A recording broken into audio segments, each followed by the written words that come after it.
Buenas tardes, maestro.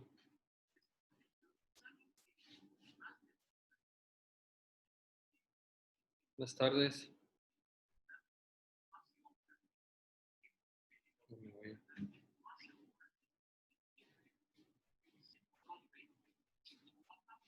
Apenas está conectado.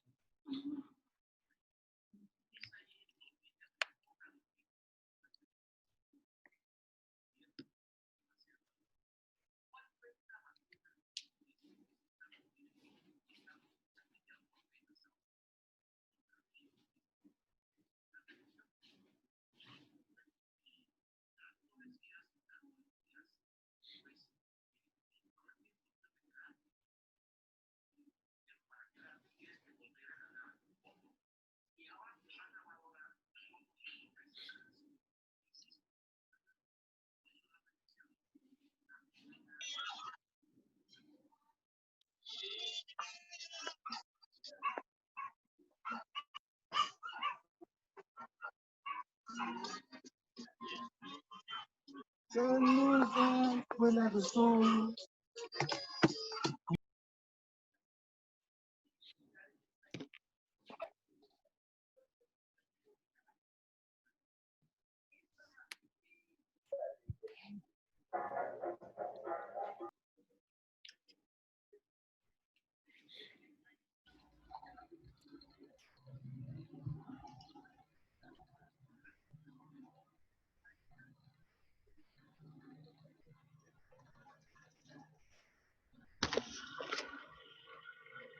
Buenas tardes.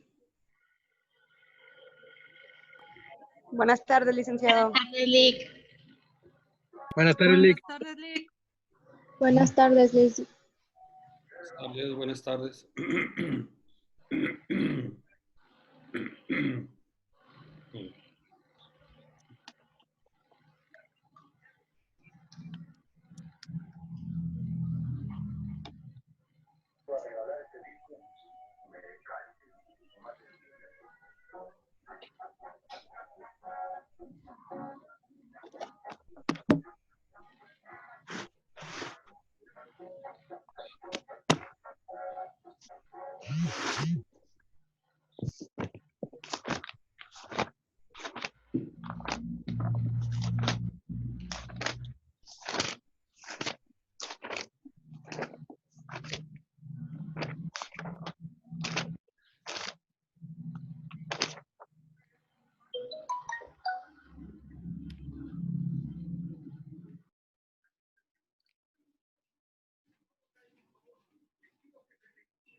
Bien, pues vamos a iniciar.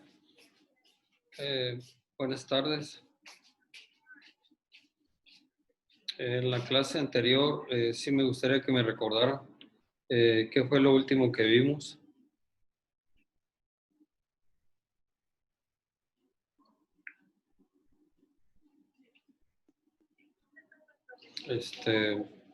¿Alguno de ustedes me puede recordar lo último que se vio en la clase anterior? Sí, Lick, estábamos hablando acerca de lo que era crédito de habilitación o avío y los refaccionarios. Sí, lo terminaríamos.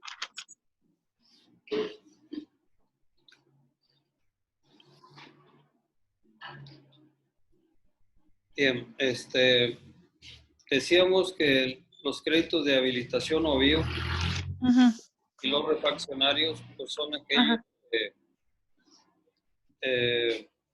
se otorgan, ¿verdad?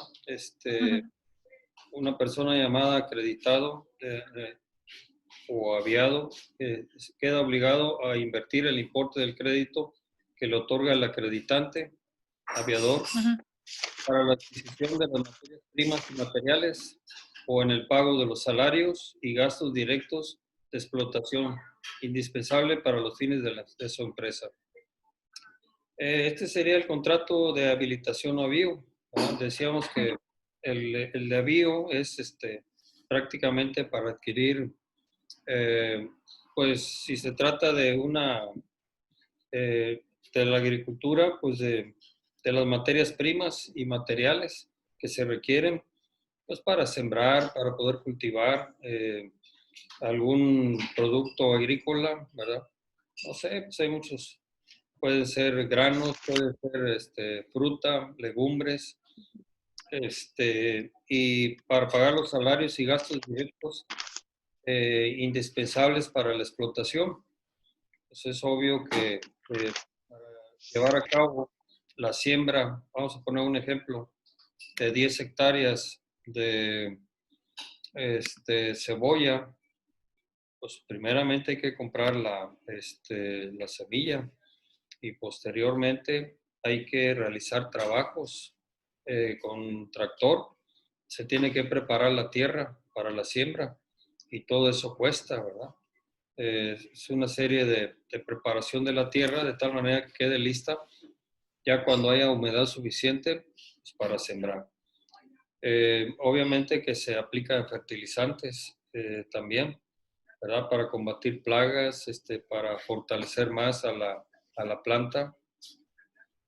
Y en ocasiones se requiere de riego, ¿verdad? Y se tiene que pagar. Entonces, todos estos gastos son cubiertos precisamente por el avío, ¿verdad? Se compra la semilla, se compran los fertilizantes, se paga el tractorista que realiza las labores, la preparación de la tierra y, y se están pagando los sueldos que generalmente origina de los empleados que se tienen que tener de manera permanente. Eso sería para el avío, que es algo que común o cotidianamente se requiere para poder llevar a cabo la siembra de 10 hectáreas de cebollas, a manera de ejemplo. ¿Qué pasa con el crédito refaccionario? Bueno, el crédito refaccionario pues es algo parecido, nada más que la diferencia es de que no se aplica para adquirir materias primas ni materiales, sino más bien para aplicarse a áreas productivas más prolongadas, ¿verdad? De mayor costo, como por ejemplo para adquirir 20 cabezas de ganado, ¿verdad? Pero no nada más va a ser el ganado, sino también tiene que sembrarse pasto para la comida del ganado, instalar cercos, ¿verdad? En el rancho, ¿verdad? Se tiene que estar cerrado. Hay que establecer corrales, bebederos, y bueno, todo eso implica el crédito refaccionario. Generalmente es más alto, ¿verdad? Es de mayor crédito. El crédito es mayor porque son los gastos mayores y por consecuencia también los plazos para pagarlos es de mayor tiempo. Yo creo que esa sería la diferencia entre un crédito de avío y uno refaccionario, ¿verdad? El crédito de avío pues, generalmente es utilizado para la siembra de sorgo, cártamo, maíz, generalmente. Y en cambio los créditos refaccionarios pues, son para adquirir maquinaria, como tractores, trilladoras, para adquirir ganado, todo lo que implica, ¿verdad? Las instalaciones, la infraestructura, para adquirir una seleccionadora o una corredora que se encarga de seleccionar pues, frutas, legumbres. Entonces, pues, todo eso implica mayor costo, ¿verdad? Más alto el crédito que se le da y mayores los plazos para cubrirlos. Aquí la única obligación que tienen el acreditado es de destinar el crédito específicamente para lo que fue contratado. Eso es las garantías, ¿cuáles son? Generalmente vienen siendo los productos que se quieren. En este caso, si vamos a sembrar 10 hectáreas de maíz, pues el maíz que se vaya a producir es la garantía para pagar ese crédito. Y lo mismo sucede con el refaccionario. Si es para adquirir un tractor, pues bueno, el tractor va a ser la garantía de ese crédito que nos otorgan. Y como es prendario, aquí la diferencia es que acuérdense que en las garantías prendarias se tiene que dar la prenda, ¿verdad? Al acreditado, al acreditante, perdón, se le tiene que entregar porque generalmente la prenda, pues es es un bien mueble que es susceptible de destrucción o deterioro, ¿sí? De que sufra un deterioro por el uso, por el tiempo, ¿verdad? Que transcurra. Además, susceptible de que se pueda destruir, ¿verdad? Es un tractor, por ejemplo, pues, obviamente que en un choque pues, se puede quedar, ¿verdad? Pero en estos casos, ¿verdad? Yo les decía que se designa a al acreditado como depositario judicial para que siga utilizando el bien, ¿verdad? Dado en prenda, en garantía prendaria, y no se detenga, ¿verdad? En cuanto al trabajo. Pero con la condición de que tiene que devolverlo una vez que ha cosechado. Si la cosecha es la garantía, pues al momento de que la levantas y te pagan, pues hay que ir a pagar el crédito. Y si no, acuérdense que los depositarios judiciales, cuando disponen para sí de los bienes dados en depósito, ¿verdad? Cuando lo agarran para ellos, y obtienen un beneficio, un lucro en perjuicio de otro, eso se llama abuso de confianza, ¿verdad? Se tipifica el delito de abuso de confianza. Y ahí es donde pues pueden ejercitarse una acción penal en contra del acreditado por disponer de la garantía y no pagar el crédito. Y lo mismo sucede también con los refaccionarios, ¿verdad? ¿Cuánta gente le dan para que adquiera un tractor? Se pone a trabajar con él y hay ocasiones que hasta lo venden, ¿no? Así tranquilamente, sin ningún problema. Entonces, constituye un delito, pero también una acción de tipo civil. ¿Cuál es? Se puede solicitar la reparación del daño, ¿verdad? Se puede también ejercitar la acción mercantil. Acuérdense que cuando se firma un contrato, por cada administración que recibe el acreditado, por cada dinero que está recibiendo, tiene que firmar un pagaré, independientemente del contrato que firma, el contrato de crédito, de avío o refaccionario. Cada vez que va al banco y le dan una administración, le dan dinero, ¿verdad? Para que pague los sueldos, para que compre semilla, para lo que sea, para que adquiera el ganado, tiene que firmar un pagaré. Y obviamente que ahí se procede, en caso de incumplimiento, al vencimiento del documento o del contrato, se le puede exigir el pago en la vía ejecutiva mercantil. Y la vía ejecutiva mercantil, pues bueno, permite que se le embarguen bienes de su propiedad y con su producto se pueda cobrar el acreditado. Bueno, esto es a grande rasgo lo que vimos en la clase anterior de este tipo de créditos. Ahora, ¿qué pasa si son a largo plazo los créditos refaccionarios, sobre todo? Un tractor, vamos a pensar que un tractor se le dé un crédito a una persona para que adquiera un tractor. Se le nombra depositario judicial. Bueno, pues ponte a trabajar y de ahí lo que salga me vas abonando.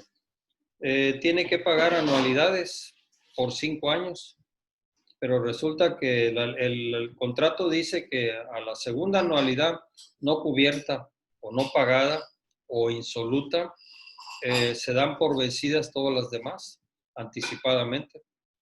Entonces, esto también es posible a través de un juicio, ¿verdad? Dar por vencido anticipadamente el contrato y exigir la totalidad del crédito al vencimiento de cuando menos 2 anualidades, ¿sí? Muchas veces los créditos son unos 5 años y resulta que ni la primera ni la segunda anualidad ha sido cubierta. Entonces, a partir de ahí, se le pide al juez que dé por vencida anticipadamente las demás anualidades y ahí ya se habla de un crédito vencido y de un crédito por vencer. Y todo es exigible a través de una demanda ejecutiva mercantil. Entonces, son las acciones que se pueden ejercitar en caso de incumplimiento de este tipo de contratos de crédito. Y aquí eso es lo que nos debe de interesar más que nada a nosotros, ¿verdad? De que los contratos, para que se puedan cumplir, es necesario que el crédito sea destinado exactamente a la actividad productiva que quedó pactada en el contrato, ¿sí? Vamos a pensar para sembrar 10 hectáreas de cebolla. Bueno, pues para eso, ¿verdad? Para adquirir un tractor, pues también. Del crédito que se otorga en este tipo de contratos de habilitación o avío o refaccionarios, se tiene que destinar a la actividad para la que se haya otorgado. Y si no se hace, pues también es motivo de, de exigir la rescisión del contrato y como una consecuencia, el pago de la totalidad del crédito. Y lo mismo sucede, ¿verdad? Cuando 2 o más anualidades se dejan de cubrir. Trae como consecuencia que se den por vencidas anticipadamente todas las demás y se puedan cobrar en un juicio. Entonces, pues yo creo que eso es lo que nos puede interesar a nosotros en un momento dado. Y que él, al disponer de la cosecha y no pagar el crédito, él como depositario judicial incurre en el delito de abuso de confianza. Y ese delito es sancionado penalmente. Entonces, pues también pueden ejercitar una acción penal, no nada más la mercantil, sino una acción penal. Bueno, entonces eso sería en cuanto a los créditos de habilitación o avío y los refaccionarios.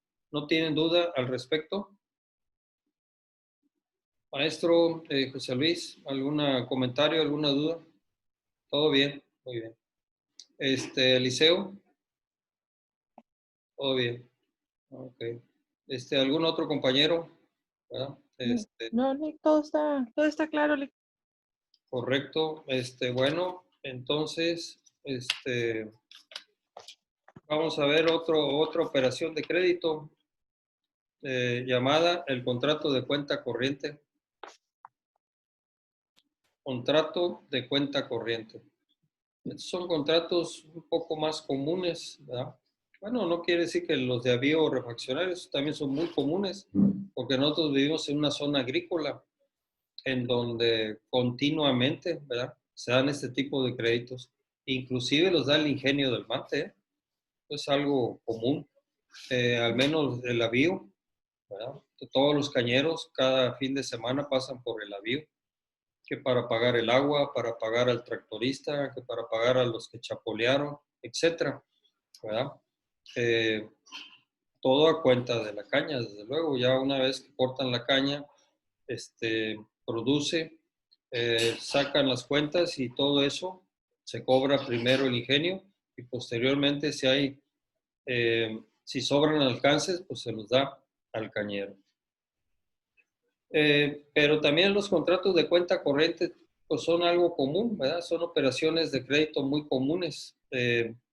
Y la ley de títulos y operaciones de crédito lo define de la siguiente manera.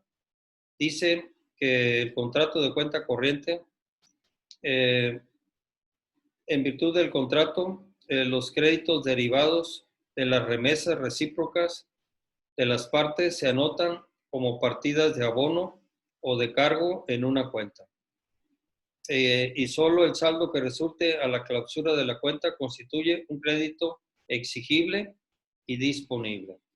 Entonces aquí habla de los créditos derivados de las remesas recíprocas de las partes. ¿Quiénes son? Bueno, ahorita vamos a ver qué es una remesa recíproca. ¿Quiénes serán las partes? Bueno, se refiere a las partes contratantes, ¿verdad? Es el acreditante y el acreditado. El acreditante será el banco y el acreditado el cliente. Esas son las partes. Ellos se otorgan, ¿verdad? Remesas recíprocas. ¿Esto qué significa? Pues que el banco le abre una cuenta, le abre un crédito para que éste disponga del mismo, ¿verdad? Entonces paga el mínimo, un ejemplo, ¿verdad? Y siguen operando, ¿verdad? Siguen operando. El banco le sigue dando crédito, el cliente lo sigue sacando, el cliente sigue pagando y el banco le sigue otorgando. Esa es la cuenta corriente, ¿verdad? Son los cuentacorrentistas, en donde están uno sacando dinero y el otro depositando, ¿verdad? Sacando y depositando. Y no es exigible el saldo mientras estén trabajando así.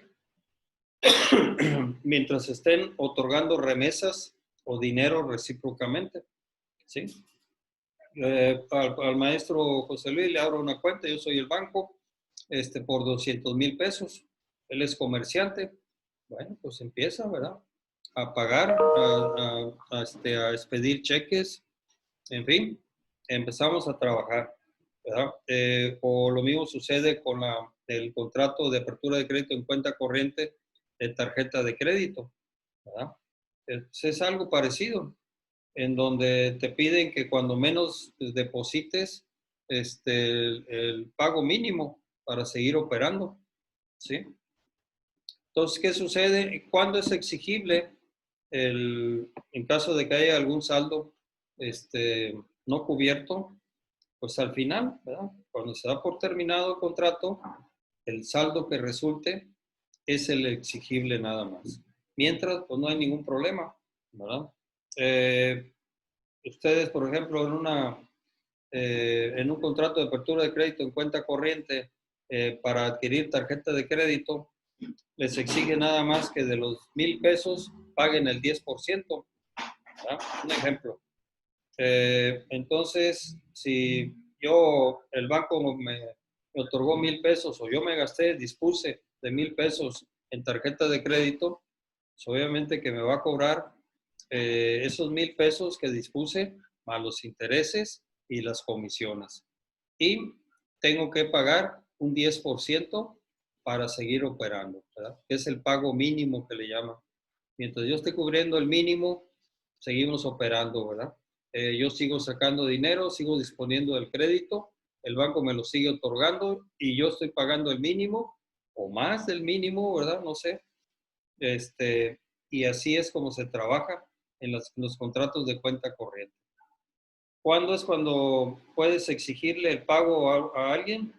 Pues obviamente cuando el cliente deja de cubrir o deja de pagar. Ni siquiera paga el mínimo y ya no paga ni el resto. Entonces el saldo que resulte, ¿verdad? De este tipo de contrato a su vencimiento es exigible en la vía judicial. Y ahí es cuando se lo pasan pues, a nosotros los abogados, los bancos, para cobrar este tipo de cuentas. Entonces, ese es el contrato de cuenta corriente.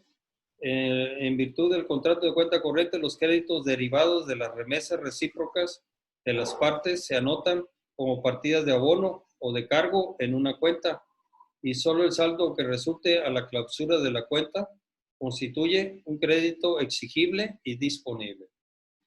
¿Sí? Entonces, ¿qué es lo que sucede? Que el banco te envía tu estado de cuenta y te dice, tú dispusiste de 1,000 pesos en este mes, más los intereses son 1,100 pesos. El pago mínimo vienen siendo 110, 120 pesos, no sé. Correcto. Págalos y seguimos operando, ¿verdad? Seguimos trabajando.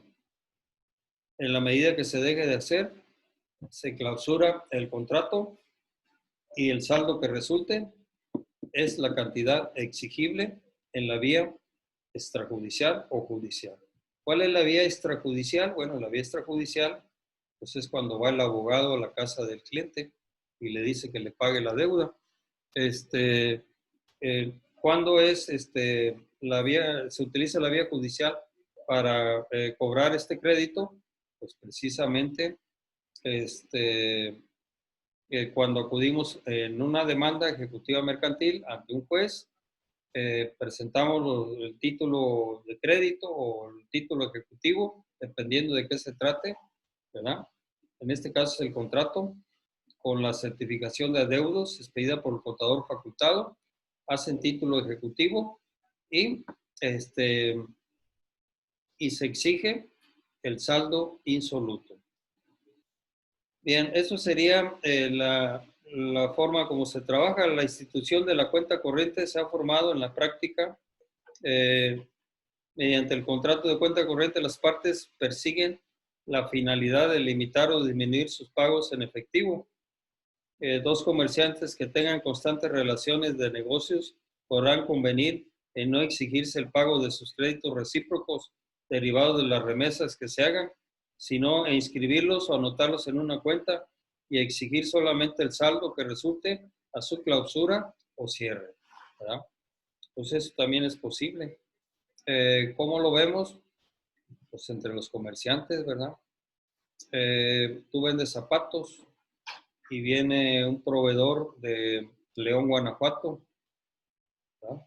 Te envía la mercancía, tú le depositas, él te sigue enviando la mercancía y así están, ¿verdad? Es el saldo que resulte y al final, pues es el exigible. Pero mientras estemos operando bien, pues no hay ningún problema. El contrato se puede prorrogar por más tiempo. ¿Sí? Tú págame, ¿verdad? Yo te doy 15, 20 días, un mes de crédito para que me pagues los zapatos, me depositas el dinero y te sigo enviando mercancía, ¿verdad? Esta es una relación entre comerciantes, ¿verdad? Pongo el ejemplo más, más sencillo para que se pueda entender de zapatos, ¿verdad? Y bueno, con esa relación de negocios, pues bueno, eh, mientras estén cumpliendo con las remesas, con los pagos, ¿verdad? No hay ningún problema. Solamente al final, si resulta un saldo, ¿verdad? Digo, al final de la terminación de ese contrato de cuenta corriente, es como se puede exigir el, el saldo que resulte, ¿verdad? A la clausura del contrato. Dice, la remesa se entiende por remesas no solo el envío material que haga un cuentacorrentista al otro, sino toda operación que motive una anotación en la cuenta corriente por producir un crédito contra alguna de las partes. ¿Sí? Eso era lo que yo les decía, ¿verdad? Pues generalmente pues es el dinero, ¿verdad? Pueden ser las mercancías, inclusive. ¿Cuáles son los efectos del contrato de cuenta corriente? La cuenta corriente produce el efecto de que una vez anotado en ella los créditos derivados de las remesas que recíprocamente se hacen las partes, tales créditos dejan de ser exigibles individualmente considerados, siendo tan solo el saldo que resulte después de operar su compensación. Bien, pues mientras estemos cumpliendo con nuestras obligaciones, con nuestros pagos, no hay ningún problema, ¿verdad? Salvo que al final alguna de las partes deje de cumplir, entonces pues obviamente que ese crédito será exigible.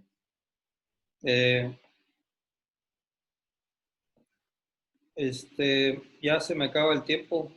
Quería comentarles algo. Hace días nos dieron un curso en el IMER sobre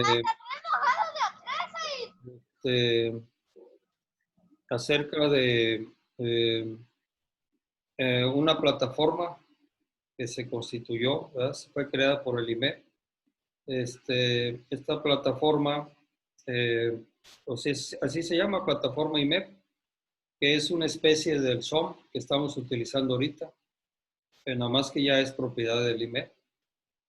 Nos explicaron el procedimiento, ¿verdad? Los pasos que se siguen para poder ingresar, las bondades que tiene el sistema. Todo se ve muy bien, ¿verdad? Aquí la idea es conectar a todos los maestros del IMEP en esa plataforma con todos los alumnos, ¿verdad? Y que a través de ella, utilizándola, pues mientras dure la pandemia, ¿verdad? Que yo cada día se está prolongando más. Yo tenía la esperanza que ahora el 15, ¿verdad? Se vieran más luces, más oportunidades de más aperturas de negocios y demás, pero no, definitivamente no. En estos últimos 30 días, de 11 casos que teníamos en el MANTE, aumentó 61. Entonces, tenemos 7 muertos y bueno, alrededor del MANTE, pues también, aunque sean pueblos chicos, pues hay casos, ¿verdad?, que se siguen dando. Y por consecuencia, yo creo que esto va a durar un tiempo más. Se cree que probablemente para agosto o septiembre, pues ya volvamos de vuelta a las aulas, ¿verdad? Con todas las restricciones del mundo que nos van a decir en su oportunidad. Pero aquí la cuestión es de que mi hija y yo fuimos a ese curso, porque la realidad es que mi hija me está ayudando al manejo de este sistema. Yo no soy muy ducho en estas cosas, pero voy a tratar de aprenderlo, ¿verdad? Porque va a llegar un momento en que mi hija se tiene que ir. Está igual que ustedes, ahorita está recibiendo por línea también sus clases, ¿verdad? De acá de Tampico. Pero ese día me acompañó. ¿Y por qué la saco a colación?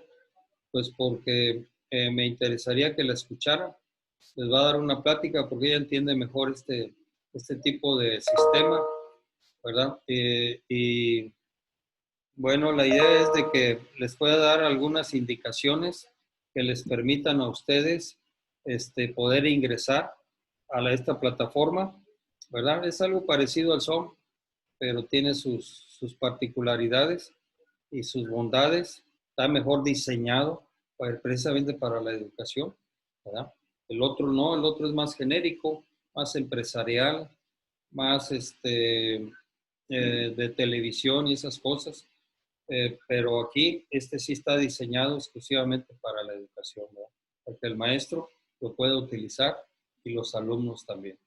A ustedes tengo entendido que les van a dar un curso, pero yo me quise adelantar un poco porque ya lo quiero aplicar para la semana que entra. No sé cuándo vaya a ser eso, va para ustedes, desde que el IMEP los vaya a capacitar para que tengan conocimiento de esta plataforma y puedan accesar a ella sin ninguna dificultad y disfrutar de las bondades que les va a otorgar. Entonces, pues ahorita que se acabe la reunión, que ya faltan muy pocos minutos, nos volvemos a conectar y le voy a dar el uso de la voz a mi hija para que les dé una explicación y ustedes pregúntenle lo que ustedes quieran. Ella es una persona, pues igual que ustedes, ¿verdad? Estudiante, joven, pero ya tiene 4 años utilizando este sistema y tiene un poquito más de experiencia y la quiere transmitir con ustedes. Para apoyarlos, al menos para que tengan la oportunidad de accesar al sistema, ¿verdad? A la plataforma IMEP. Y a partir de la semana que entra ya podamos estar todos conectados. En lugar de usar el Zoom, pues utilizamos la plataforma IMEP. Entonces, un ratito más nos conectamos y mi hija les va a explicar todo el procedimiento, ¿verdad? Para poder accesar y las bondades que tiene este sistema Y cualquier duda, con confianza, le pueden preguntar. Nos vemos en unos minutos más. Gracias.